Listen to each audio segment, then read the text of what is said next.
In the neon glow of the early 80s, a new kind of pop star was forged in Minneapolis. Sex and spirituality, funk and rock, control and chaos. These set the foundations of modern musical independence.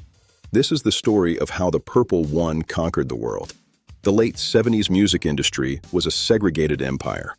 Rock and R&B were stable, but stagnant. Radio stations were fortresses, guarded by gatekeepers who believed black artists couldn't play rock and white audiences wouldn't buy funk.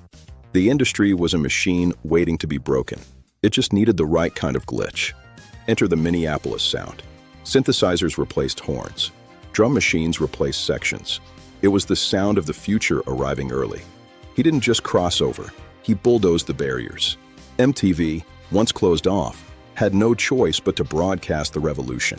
Then came the Golden Age. The Purple Rain era didn't just top the charts, it redefined culture. #1 movie, #1 album, #1 single. At one moment in 1984, he held the entire entertainment industry in the palm of his hand.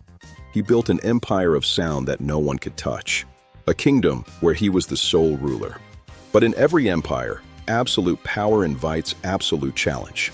The clouds were gathering. The clouds didn't just gather, they broke. By the early 90s, the king and his kingdom were at war. Warner Brothers wanted a release every 2 years. He had 50 albums in his head. The flow became a flood they couldn't control. They tried to slow him down. He tried to break free. The partnership that built the empire became its prison. So he did the unthinkable. He killed his own name. Prince was dead.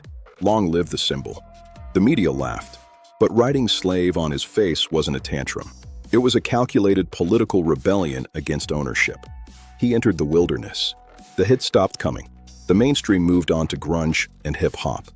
But while the surface world forgot him, he was building something else underground, a direct line to his people. He realized that if you don't own your masters own you. He sacrificed popularity for freedom.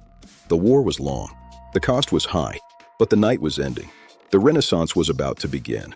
The wilderness didn't break him. It sharpened him. By 2004, the exile was over. He didn't come back to compete with the pop stars. He came back to teach them real music by real musicians. Then came the storm, the Super Bowl. The producers asked if he wanted to cancel because of the weather.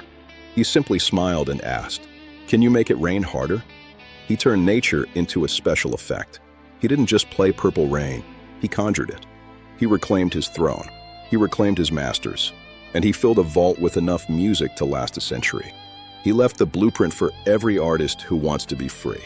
If you own your masters, you are the king. He didn't just play the game, he broke the board. Long live the king. Like and subscribe for more legends.